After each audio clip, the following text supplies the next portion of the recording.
Labas vakaras. I hope I've said that right. Good evening. Thank you very much for having me here tonight and for welcoming me so warmly to Vilnius. A huge thank you to the organizers of the series, to Evelina and Urte, and to Evelina especially for hosting me, and also to Egle for all the fantastic organization behind the scenes.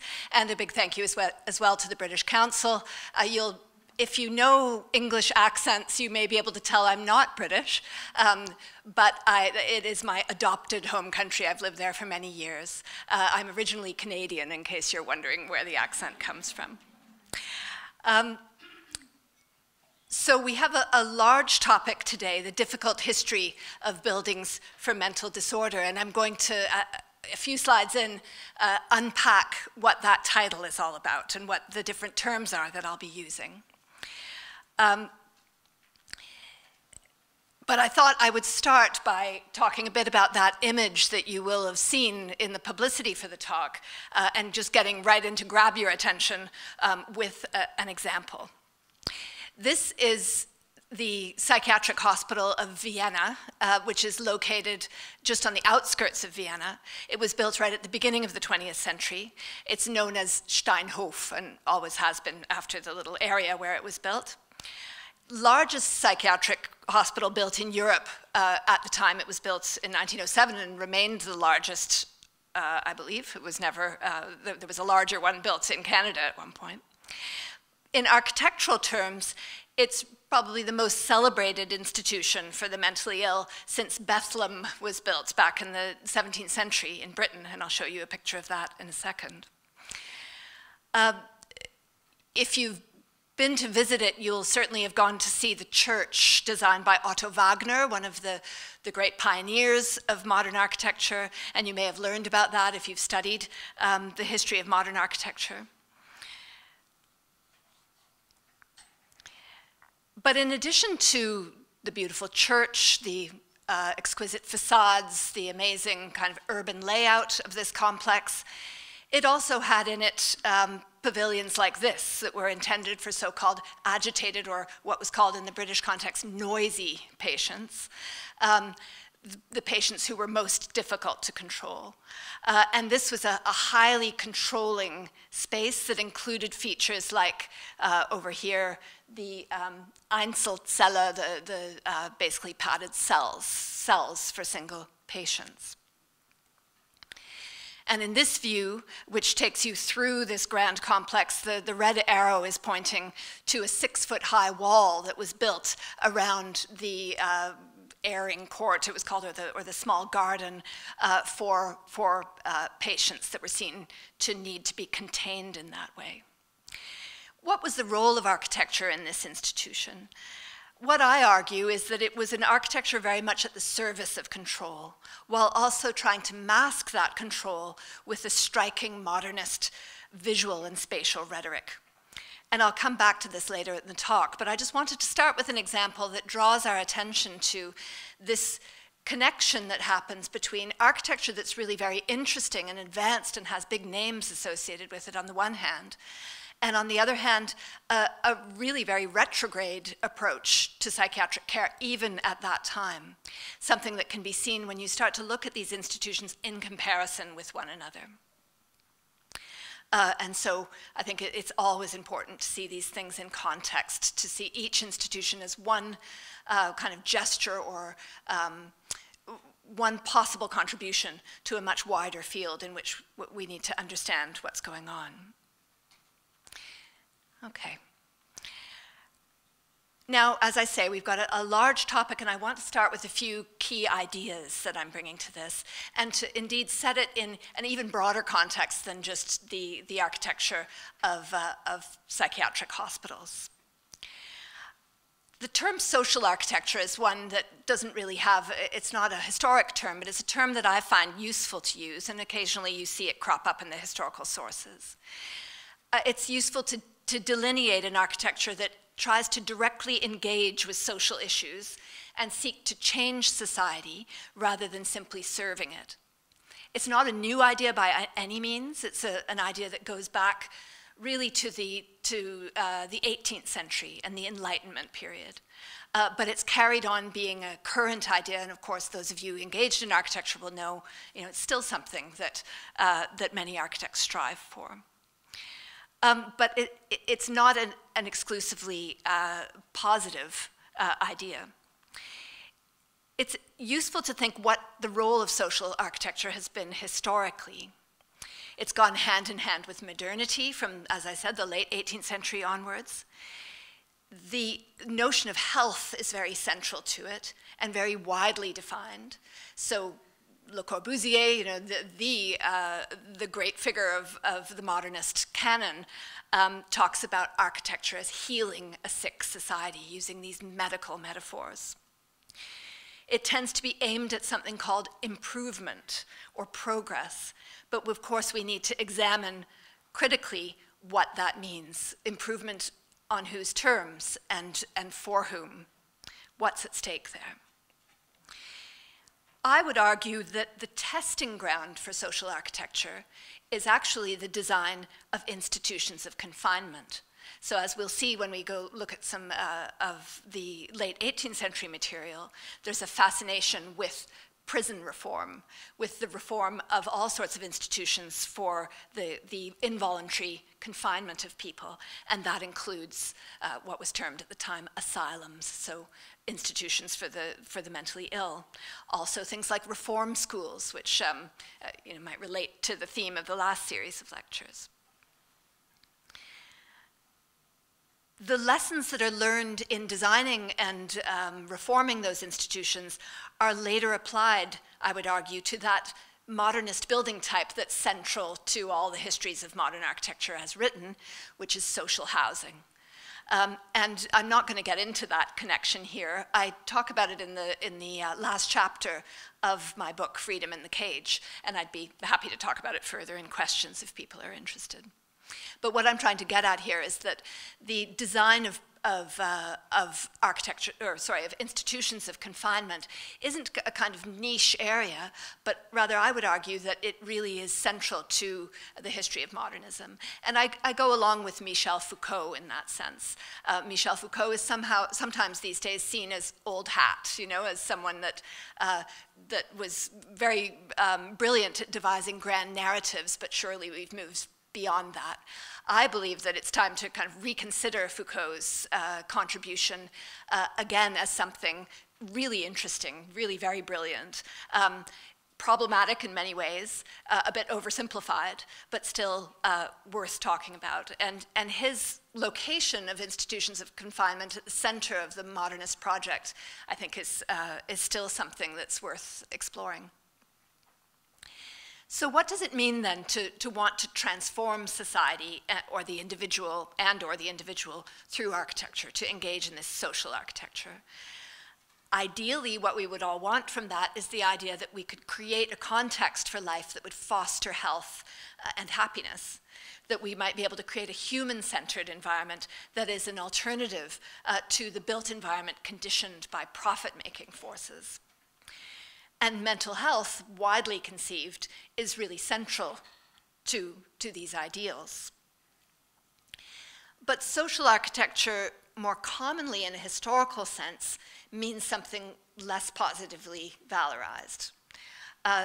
It usually refers to things like so-called solving social problems, attempting to solve social problems through perfecting social control mechanisms which operate spatially, providing spaces specifically designed for marginalized populations, whether that's populations afflicted by mental illness, whether it's trying to confront criminality, deep poverty, etc. It involves making a statement on behalf of whoever's commissioning the project, the powers that be, usually a public authority. And it also involves usually operating on a very restricted budget. And that can often be seen as not a particularly interesting aspect of the history of architecture, the issue of money, where it's coming from and how much of it there is to spend or how little of it there is to spend. But I would argue that that's a really central issue in this whole field as well. And that the kind of impoverishment of the built environments that we're looking at is not just incidental, not just something regrettable that's on the side, but rather is really important in this whole area. And I'll show you some concrete examples of that. It's important to recognize that the history of social architecture as it impacts disempowered people is more often, or in the past has more often, been one of further disempowerment and impoverishment, with the expected impact that you'd expect on mental health, than it is of creating spaces that foster human thriving. And of course, the main reasons for this are not architectural. I'm not arguing it's the architects to blame, and in that I would depart, in fact, from Foucault, who doesn't like architects much at all, but rather they're structural, and that's not controversial to say. It's political, economic, and social reasons behind it. Architects are only one of several agents involved in shaping the spaces that I'm going to be talking about. We also, of course, have medical professionals, administrators, politicians, civil servants, the people that make the decisions about how much money is going to be spent, etc. And it's not all doom and gloom, because there are, of course, important exceptions to this depressing story, historically as well, as we'll see. Ways of compensating for and softening the problematic elements of institutional architecture. The ways of creating alternative spaces with the potential to be sites of healing in a genuine sense. And what I argue is that there are, that normally the institutions historically that we can point to that have those positive qualities have a different structural setup. There's a relationship between the people that are responsible for commissioning and building those institutions and the people that are treated there that is closer, that they identify with them rather than seeing them as the other. And that, to me, is crucial to to a potentially more positive and fruitful approach to this area. But I think as reflective, critical practitioners, whether that's of architecture, whether that's of psychiatry, psychology, it's important to keep in mind both these positive and negative aspects of the historic legacy. So I'm going to talk a bit about my title, but let me just open my water bottle.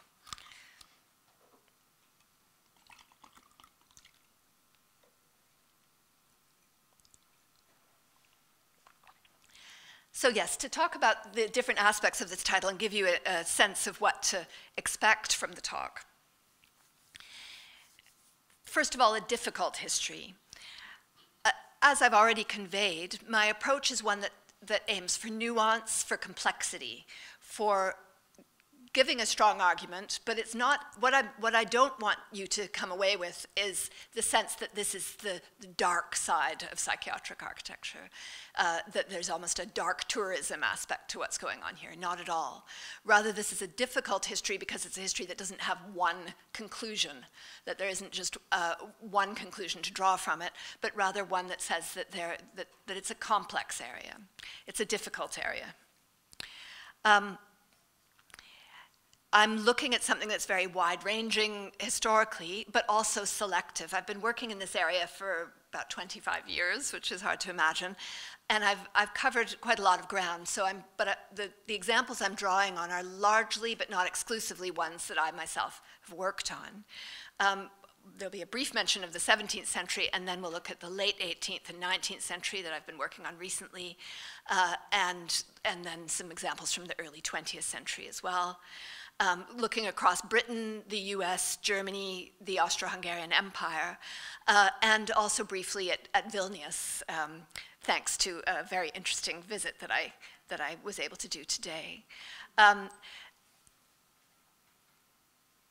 And I want to just point out that I'm not going to be talking about the past 100 years, and that's a big gap, and I'm sorry about that, but it's not the area of my specialization. It's also much less covered if you look at the kind of the way that the history of psychiatric institutions has been written. There were very few built in the last 100 years, built from scratch. Mainly, psychiatric treatment carries on in buildings that are from quite distant past now. There is, of course, building that goes on, but that's very understudied. So I'd encourage people who are interested in this area to have a think about what is built in the 20th century, you know, say from the 1920s onwards. There's also very interesting material in the history of psychiatry that's being written about what's called the anti-psychiatry movement that really gets going in the 1960s and has an enormous impact, and Michel Foucault, of course, is part of that, and has enormous impact spatially on how institutions are shut down, for instance, and mothballed and abandoned, and the site of psychiatric treatment is moved to community settings, into people's homes, and into much different contexts. But that happens very unevenly across different areas. Oh, I'm going the wrong. Sorry, just a sec.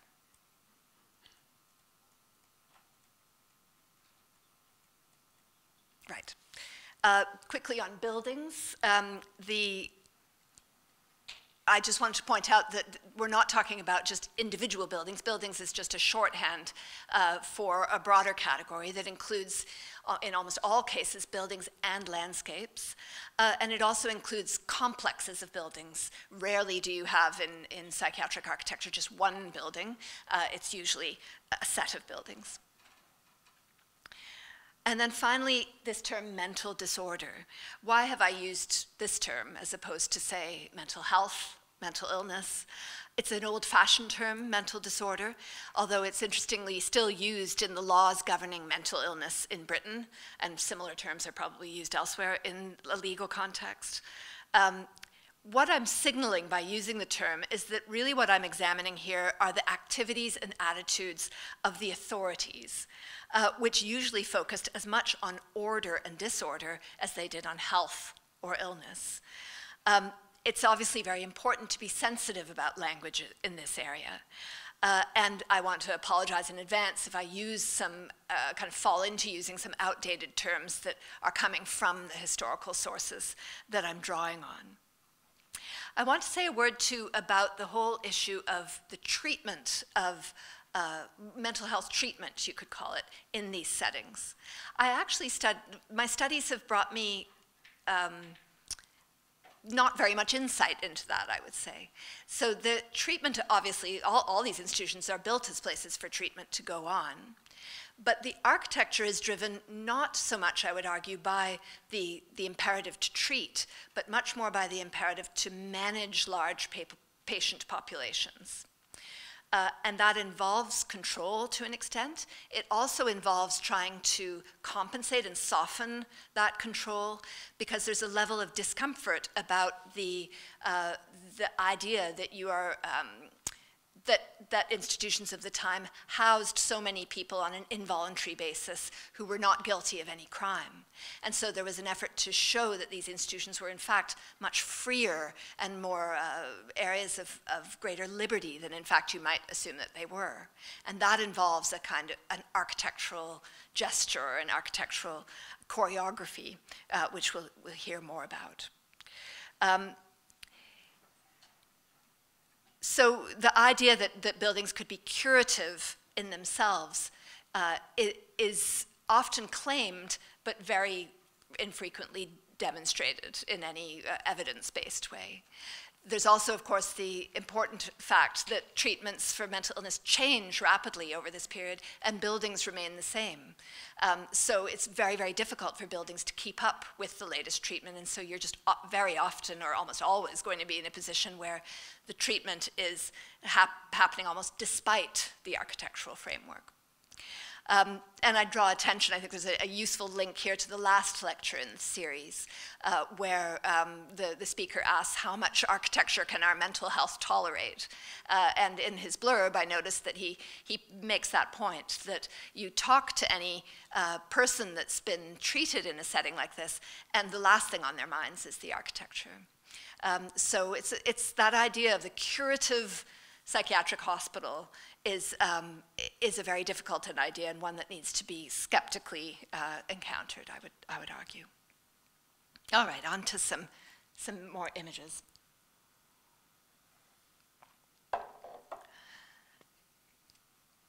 I wanted to briefly show you the Bethlehem Hospital. This is a really crucial monument in the history of psychiatric architecture, designed by one of the top innovative architects at the time in the late 17th century in London, Robert Hooke, and presented in this beautiful engraving, obviously with great pride and majesty. It was an architecture that really deliberately created a contrast between the image of the palace and the plight of the so-called lunatic, as was called at the time, chained in his or her cell. The lavish architecture was meant to denote the generosity of the ruling classes towards the most marginalized of people who were thought of as barely human. And it was that contrast almost gave a charge to the architecture in a very strange way. If you want to read more about that, I'd really recommend the work of Christine Stevenson, who's written very compellingly about the architecture of Bethlehem. But moving forward then to material that I myself have researched. Here we are in the late 18th century, so this is the period of the Enlightenment. And that notion of social architecture I was talking about really gets going in this period, where there is a desire to subject the social problems of the day as they were conceived, especially problems of so-called disorderly populations, to rationality and reason. And one of the ways, one of the most popular and kind of visually striking ways of doing this was through architectural design. But it was always a combination of thinking by non-architects, in this case Jeremy Bentham, who you might have come across, and the translation into built form by architects. There's always this collaboration going on.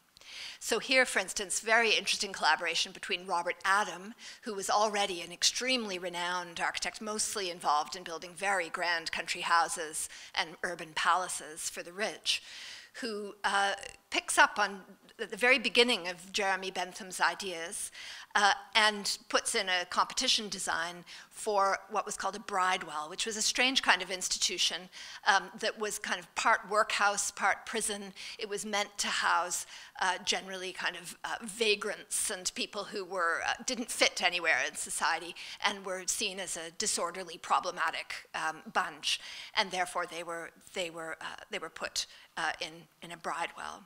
And what Robert Adam does here is he has that central semicircular area is for the main convicts, the people that would have gone through the criminal justice system.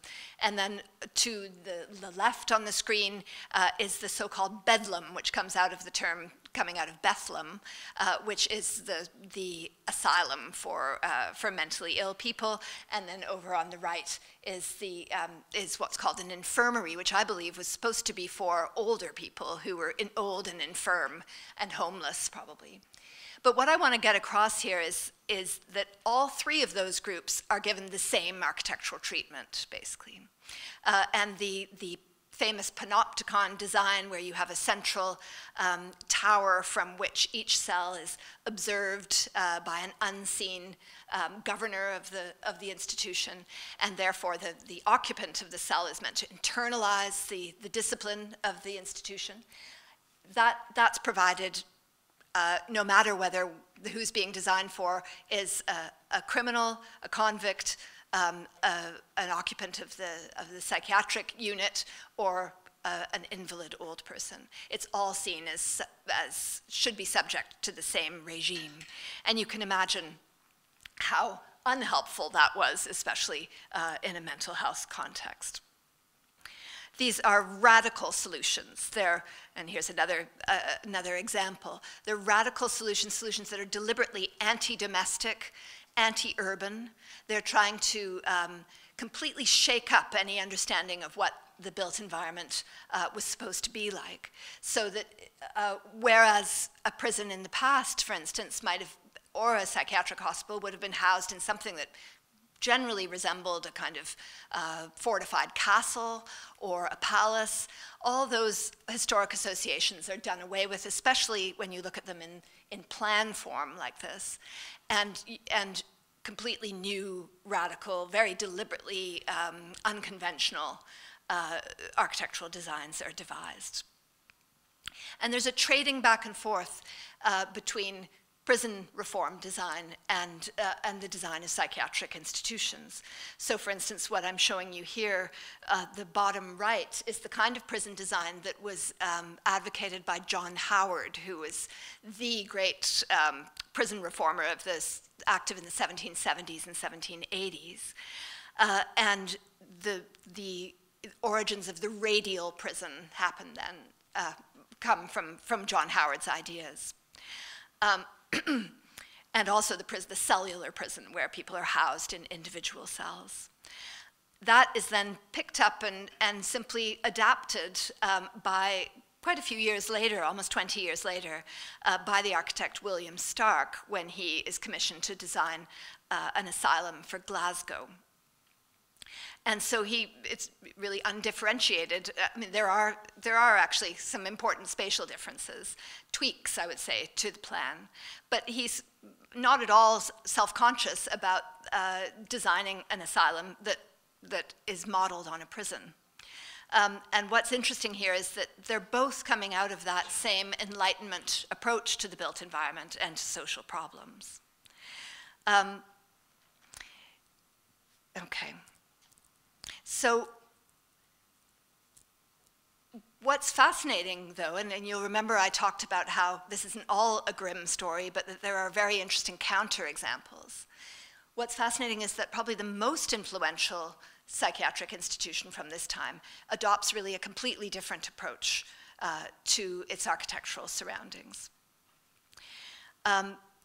This is what's called the Retreat in York, and if any of you have studied the history of psychiatry, and it's also talked about by Michel Foucault, it's a really important, very small institution in quite a provincial part of England, but that has an outsized influence through the way that many people came to visit it. And that started very soon after it was opened in 1796.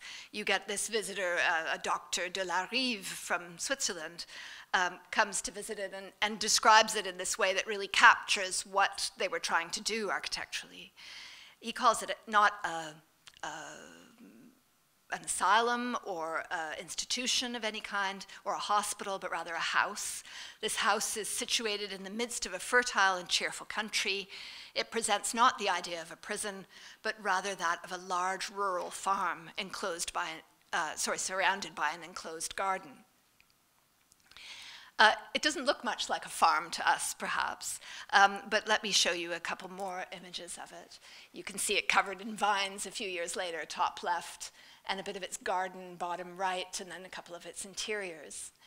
And you can see here that this is a domestic style of architecture, very, very deliberately. It's a large, simple brick house, like many others that would have been found in the area. And it's especially typical of Quaker architecture. So the Retreat was built by the Quaker community. This is a religious denomination, part of the Protestant denominations in Britain, very, very influential in Britain. You probably know the Quakers as great pacifists, for instance. They were also very, very engaged in social reform and in founding new types of institutions. And this particular institution, the first that they built in this area of psychiatric care, came out of the notion that they wanted to build an institution for their own. It was a kind of grassroots initiative. It wasn't the kind, all the other institutions that we've seen are built by very powerful elites for very marginalized communities. this is a different structural setup here. Here, instead, you have a community building for themselves. They're serving not the other, but people of the same social class, people that they know. And the architecture that's used for that is not radical and modern and innovative and transformative, but very deliberately restrained, conservative, domestic, anti-institutional. There's a scholar, Anne-Marie Akehurst, who's written about the retreat and written about Quaker architecture more generally. She talks about the counter-rhetorical architecture of the Quakers, and I find that quite a nice phrase, in that totally, in a way that they're very deliberately distancing themselves from the kinds of designs we've just seen by trying to let the architect kind of fade into the background, the architecture fade into the background.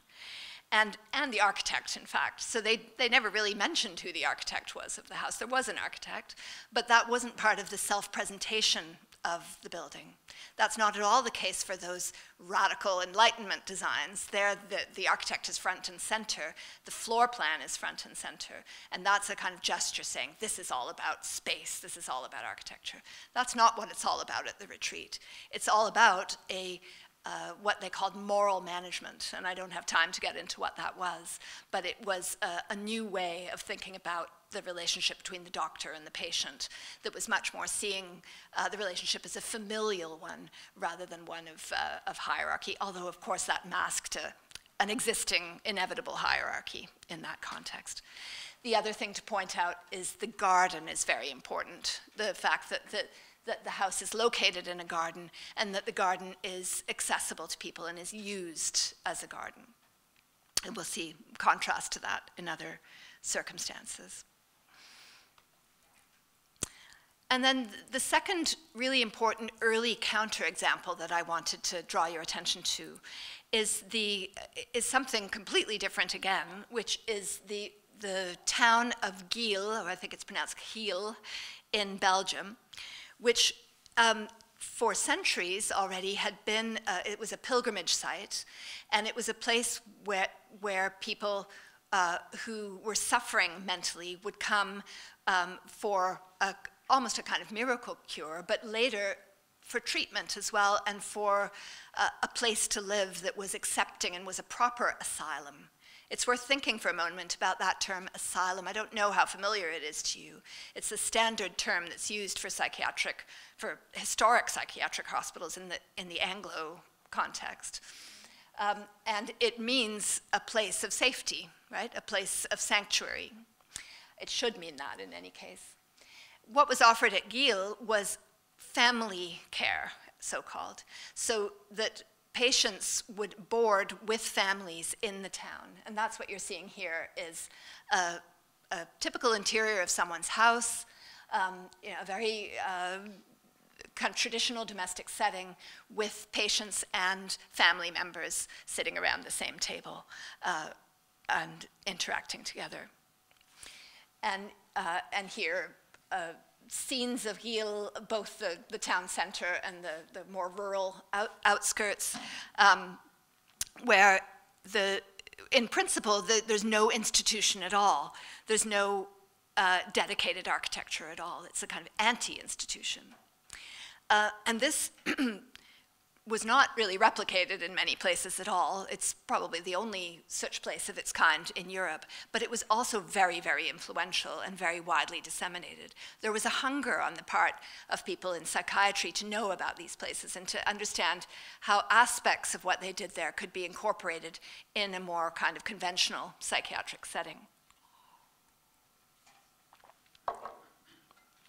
And this is an example of how it was incorporated, aspects of it. This is one of the institutions that I worked on in Austria-Hungary, in Mauer-Oehling, which is in Lower Austria.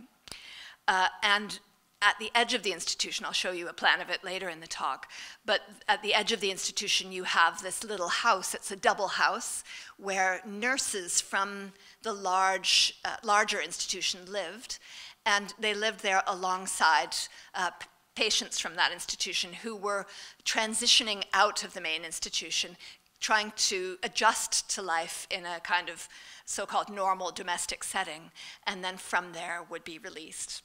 And so these were purpose-designed, almost beautiful little modernist, early modernist pavilions in which this family care took place at the edge of this larger institution.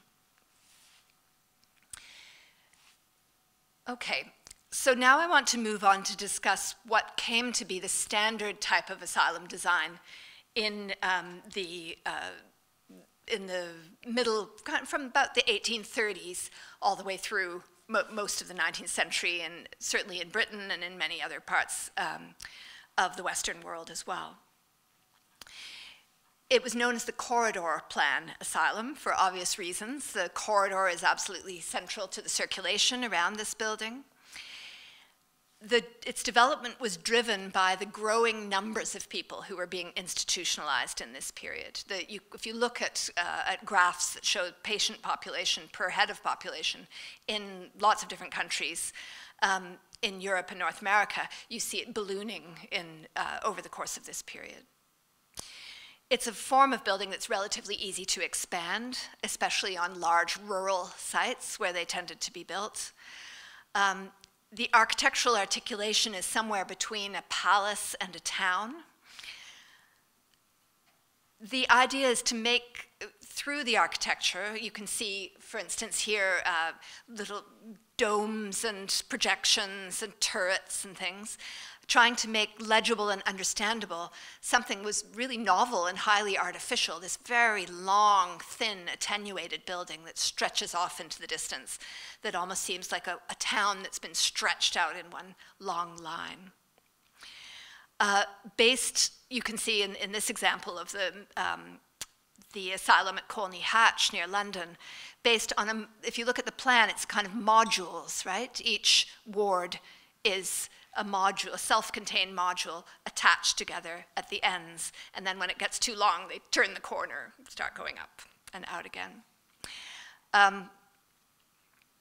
And what's driving that idea of the self-contained ward is what was seen as the crucial importance of classification. And again, this is about managing patient populations. And classification meaning that patients of similar behaviors and similar chronicity, so how acutely ill they were, how chronically ill they were, all that stretched out on a spectrum, and then they're placed together in these modular units, divided, of course, but very strictly by sex. So the central axis here are all common services, and then on one side you have the men, on the other side the women. That was absolutely typical of psychiatric hospital design. That goes very far back. Bethlehem was organized the same way. Ventilation and views are very important here. That the reason the buildings are so thin, if you see what I mean, they're not deep, is that there is a strong attention to hygiene and ventilation. This is coming out of general hospital design. Of course, if you're aware of the Florence Nightingale kind of ward, the idea that air moves through the ward and that there are windows on either side is very important. And the views of the surrounding parkland, which is often very carefully landscaped, are seen as kind of health-bringing, those views as well. But the relationship with nature is very much of a large architectural object plonked in a natural setting. There's very little integration between the building and the natural environment, other than the fact that you can see the natural environment from the windows of the building. But the circulation patterns would have meant that it was highly controlled, your access to that nature. And in fact, you can see behind this institution all those boxes, to the rear of the institution, further up on the plan. All those boxes are where the patients would have spent time outside in these. The classification extends to the outdoor space, to these so-called airing courts. The other thing to say about corridor asylums is that later critics from within the psychiatric profession who were developing a later form of asylum, criticized it for being highly security conscious.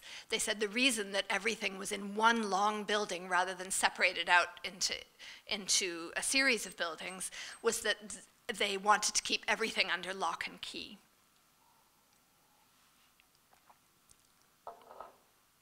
The other thing to say is that in the British context, these were what were called pauper asylums, meaning that no one paid for their own treatment here. This was all supported by the state. And that the people here were officially wards of the state.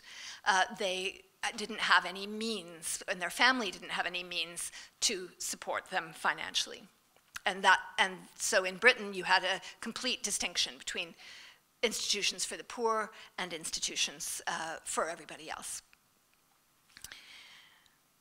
The Americans also engaged in this kind of corridor asylum design, but on a much stricter, on a much kind of more formalized, regularized system called the Kirkbride Plan, after Thomas Kirkbride, who is a very influential asylum director. And what I don't want to talk so much about the plan here, but rather about the prevalence in these types of institutions, and this is one that was built in Kingston in Canada, also on the Kirkbride Plan, the prevalence of single rooms. So I talked before about how one thing that can happen in the architecture of these institutions is there are ways in which that the controlling dimension of the institution can be softened and compensated for, and spaces created for some sort of patient autonomy. And what I've spent some time studying the whole question of whether you have single rooms or not in institutions. And I've come to believe that when someone like Kirkbride insisted that an institution should have lots of single rooms, what they wanted to do was make sure that there was space for that autonomy of the patient, some space for privacy, some space for being alone and outside of the rigors of the institutional regime, where you're grouped together with many people and have to do what everybody else is doing. The other use, of course, of single rooms in this context was for isolating patients, and that's not to be forgotten. So it's a very ambivalent space, that if you so-called misbehaved out in the open ward, in the day rooms and so on, you could often be sent to your room and locked in your room, and you didn't have the key. Your keepers had the key. And so that role of the single room was also a very important one. And the other aspect of it is that at nighttime, all the doors were locked from the outside. And so, you know, we can't over-romanticize the role of this single room. But I think this photograph I find quite moving, because it does get across the idea that this was a space that you could tailor, you could decorate and form into something that might be cozy, a space for self-care, a space, you know, where you could look in the mirror, for instance, and think about who you were, put your own pictures up on the walls and so on.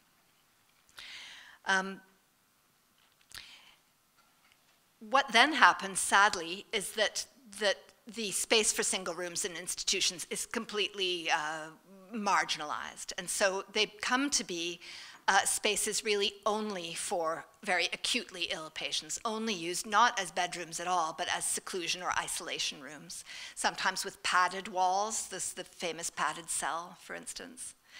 And so what I'm showing you here are floor plans of the new building for women that was part of the Colney Hatch Asylum in 1882. And you can see each of those spaces is a huge dormitory that might have had 50 beds in it. And this really comes down to cost. I spoke at the beginning about the very important role that issues of the cost of building in this context play, especially when you have buildings that are for the so-called pauper class, for people that are entirely supported by the state. Any expenditure is going to be very, very closely monitored. And there's very few votes that can be that can be attained from spending more on these types of institutions. Plus, especially in Britain, there's often a kind of ideological force, hasn't gone away, in favor of austerity, of spending the least possible. The state should spend the least possible on public services. And so single rooms are much more expensive to build. You can fit many more people into a much smaller space if you build large dormitories. And people said, it works in workhouses, why shouldn't it work in asylums? Workhouses were a contemporary building type that really got going in the 1830s. This is an example from later on in the 1860s in London. And they were always built with very large dormitories. But they're a totally inappropriate building type to draw on for psychiatric hospitals. They were certainly far from being curative.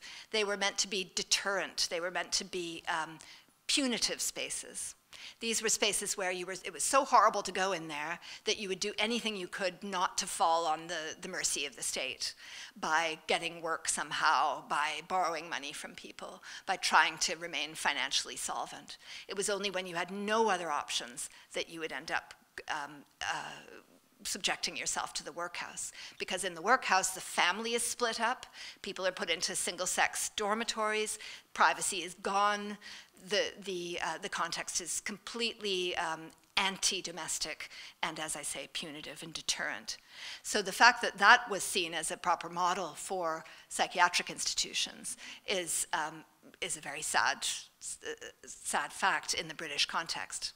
Now, it's important to have cultural, to see this in culturally specific ways as well, because I'm aware that right from the beginning in a continental context, all over continental Europe, it was very, very common from the earliest asylums onwards to house people in large dormitories, and that would have been the same in any kind of residential medical institution. There was culturally less stress placed on the importance of private space to oneself, and especially to a room where you would sleep all alone. And so it's important to understand that cultural difference.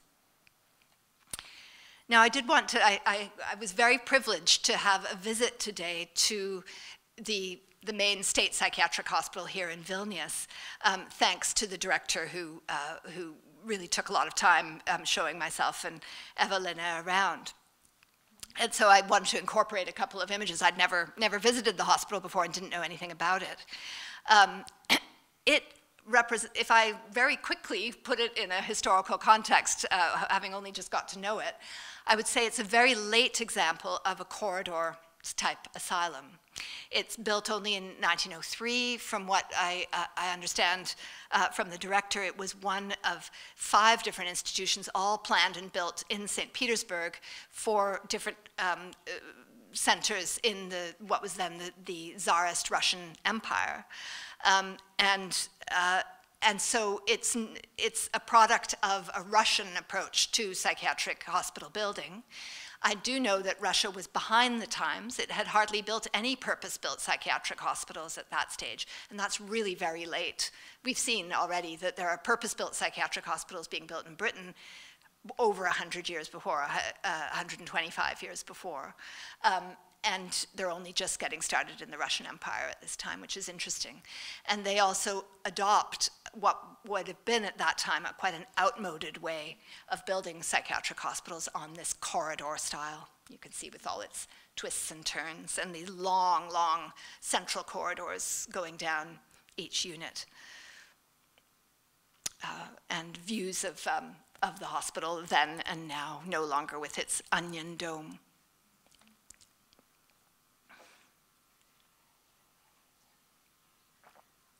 All right, so I'm moving on to the final part of my talk. What we've discussed so far are different approaches to psychiatric architecture. We looked at in the late 18th century at this radical, innovative, anti-domestic, prison-oriented approach. We then saw that there were really interesting and fruitful counter-examples to that, but on a very limited scale. The corridor asylum then comes to the fore, and it has aspects of it that try to compensate for the overall emphasis on security and order and classification, but then themselves get swept aside by financial considerations. And then the last thing I'm going to talk about is kind of the last real innovation in psychiatric architecture, which happens in the late 19th century in Germany especially. And that's what's called the villa system asylum. I understand here it's known as the pavilion plan asylum, and that's sometimes what it's called too, although pavilion plans can be a bit different. But anyway, for my purposes, we're calling it the villa system asylum.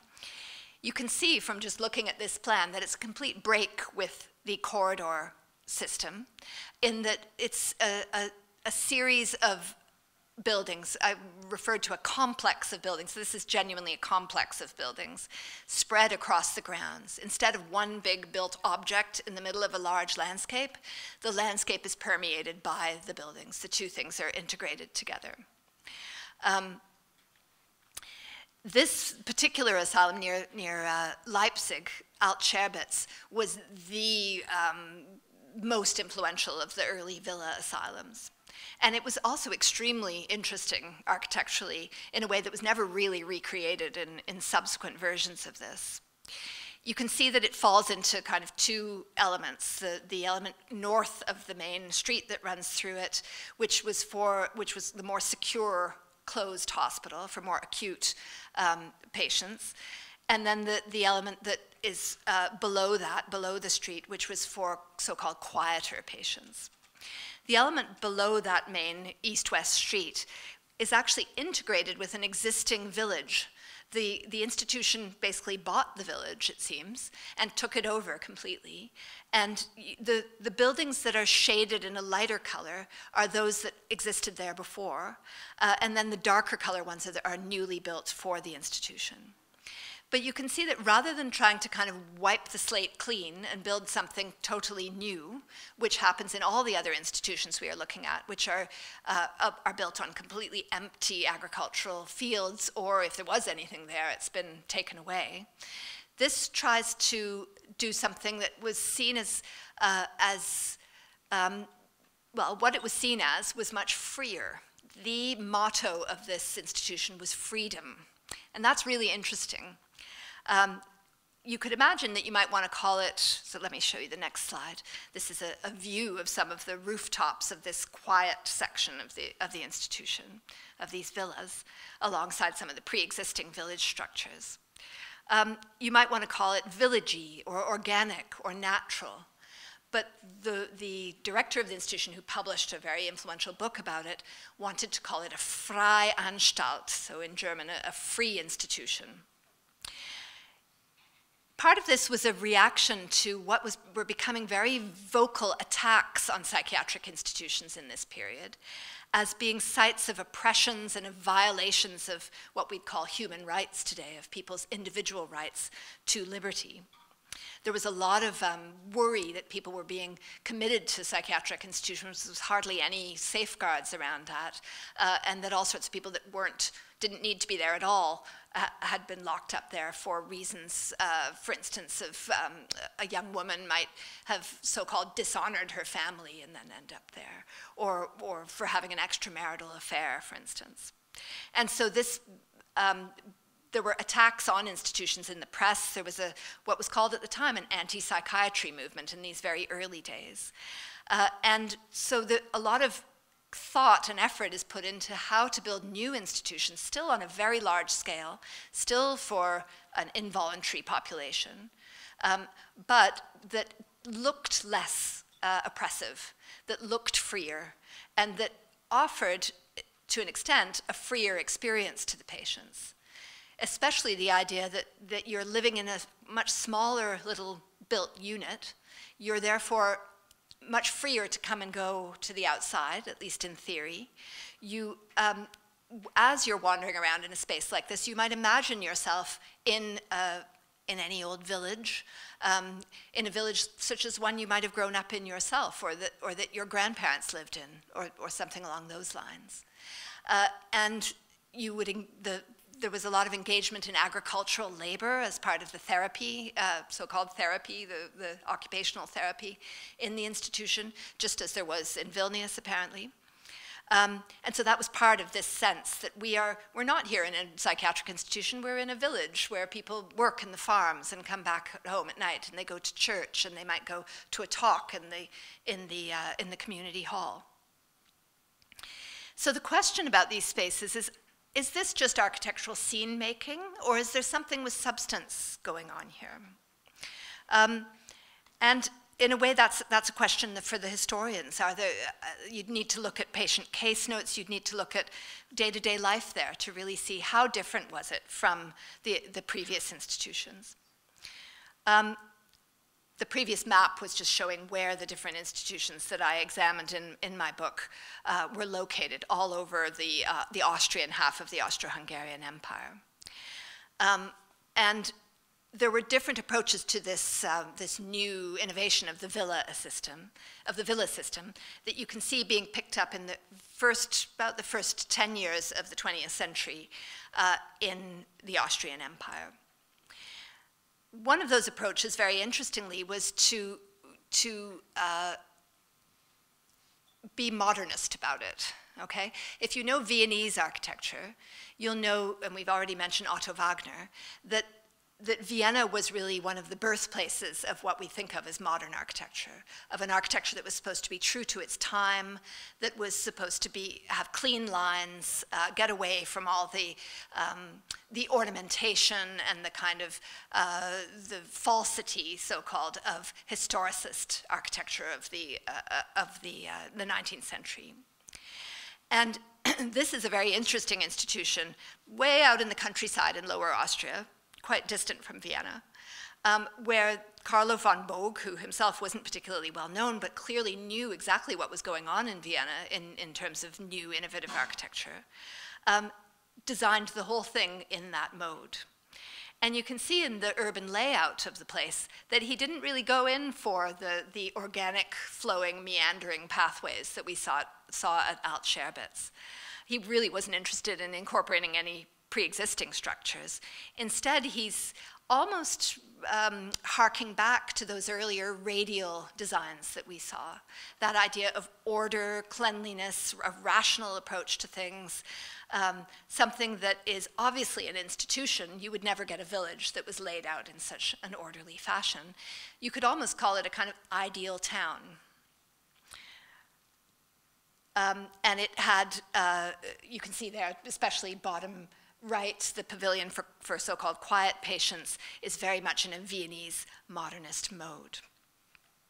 And then that's where that building I showed you before, the Pflegerdorf, the place where patients would live alongside the nurses in their families, was located.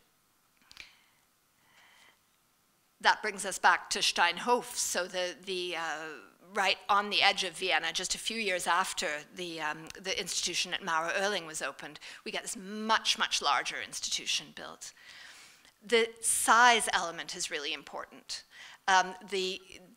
So there's a kind of political and architectural merger here of a particular government. This is the Christian Socials, who they dominated, they were in charge of the Lower Austrian government at that time, and they wanted to be seen as big players on the field of social services, of public services, and also of infrastructure. They did a lot of building of roads, of railway lines, of dragging Lower Austria into the modern era, and using that as a way of winning votes and of kind of raising their profile on the international stage. And this institution was no exception to that.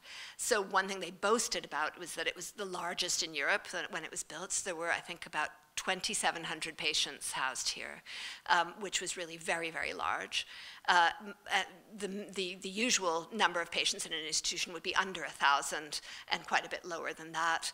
Thomas Kirkbride in the States said no institution should be more than 250 patients. And so you can see the importance of that change, right, in terms of that really militates against softer, freer approach to this type of architecture, to this type of building and institution, is when you have so many people all in one place. You can imagine that security really takes a front seat. What Otto Wagner does in designing this, this kind of city on a hill, as it was called at the time, is to subject that project to modernist city planning kind of rhetoric, visual rhetoric. And I give an example here of one of his students designing, it was never built, it was a kind of imaginary scheme for an artist's colony.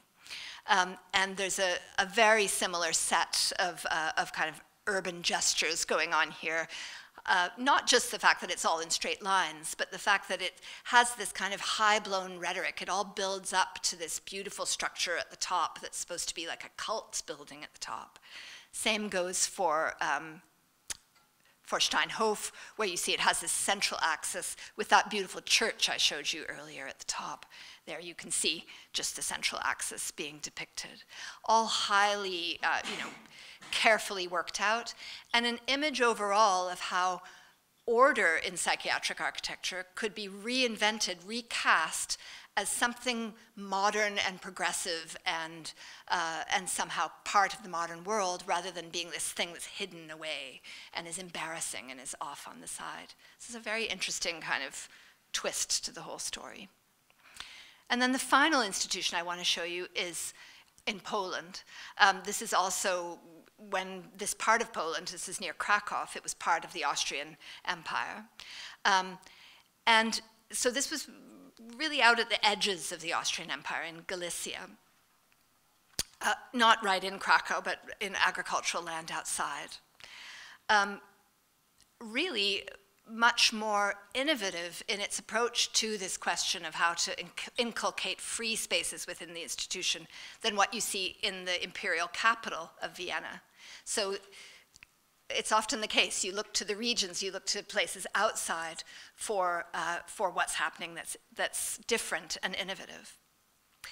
And so I contrast here the two site plans. The one in the Polish institution, top left there, you can see it's a park in which the buildings are integrated. In the case of Steinhof, the park is subjected to the built environment. The park is regimented.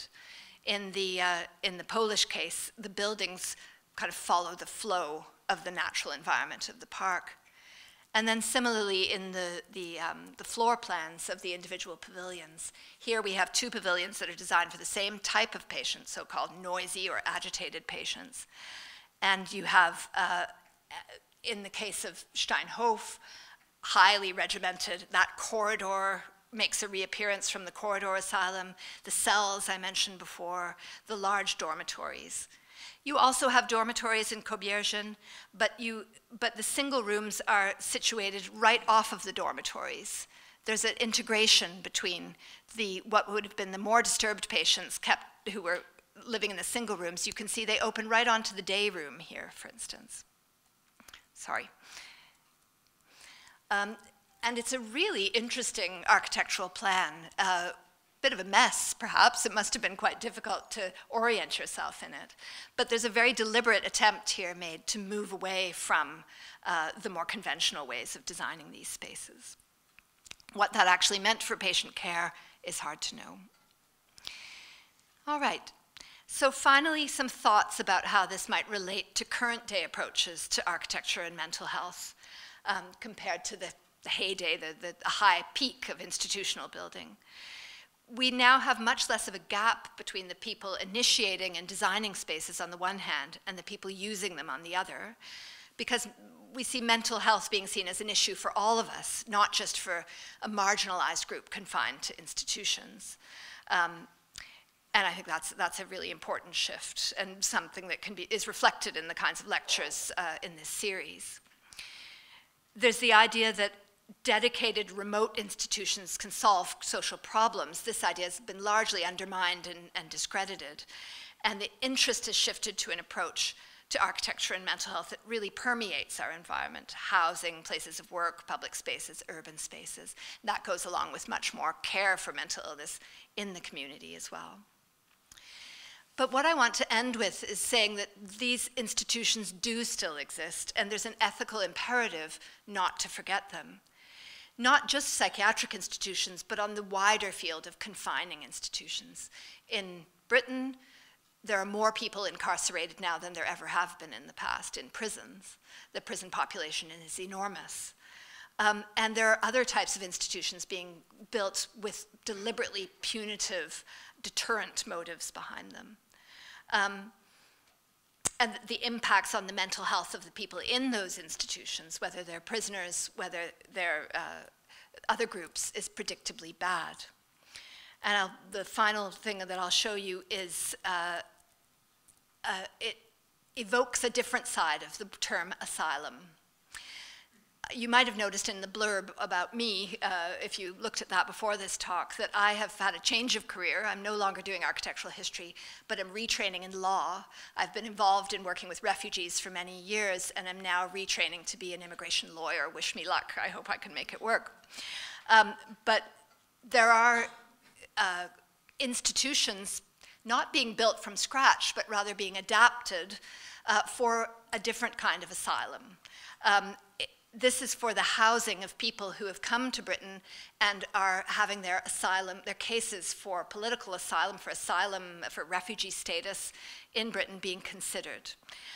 And the previous government, you may know we had a change of government a few months ago. The previous Conservative government was very keen on this, converting military sites to house people in this position, really in large camps, basically. This was an alternative to housing people dispersed within the community, which had always been done before that and was still being done, but this was being done on top of it, and there was a lot of publicity given to it. Both the government itself gave publicity to it as something that they wanted people to know was happening. So it was in old barracks buildings that were seen as not good enough for the military, and instead they're converted for use for large groups of men, single men who had come across in boats across the channel.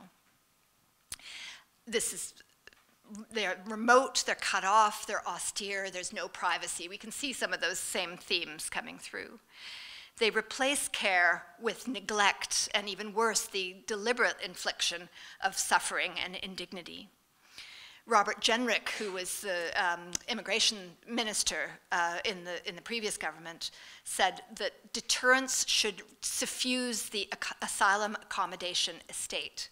So this isn't just about housing people, this is about telling people, don't come here, you will have to live like this. This is a population, of course, that's particularly acutely exposed to trauma, stress, and mental health problems, exacerbated by the system that they have to go through once they reach safety. So we've got two associations of asylum here. One with the buildings for psychiatric treatment and control of the past that were meant to be places of sanctuary, places of asylum. And then again here, how people who are seeking asylum are housed. I think they're connected by the way that they've both taken on this strong negative associations and stigma. There's a resentment of the supposed burden on society represented by the need to provide asylum to the disruptive, unwanted other. And to end on a positive note, I think a much more fruitful and genuinely mentally healthy approach can come out of an alliance and solidarity across the borders of human experience and across political borders, whether that's with people suffering from mental illness or people seeking asylum of a different kind. Thank you very much.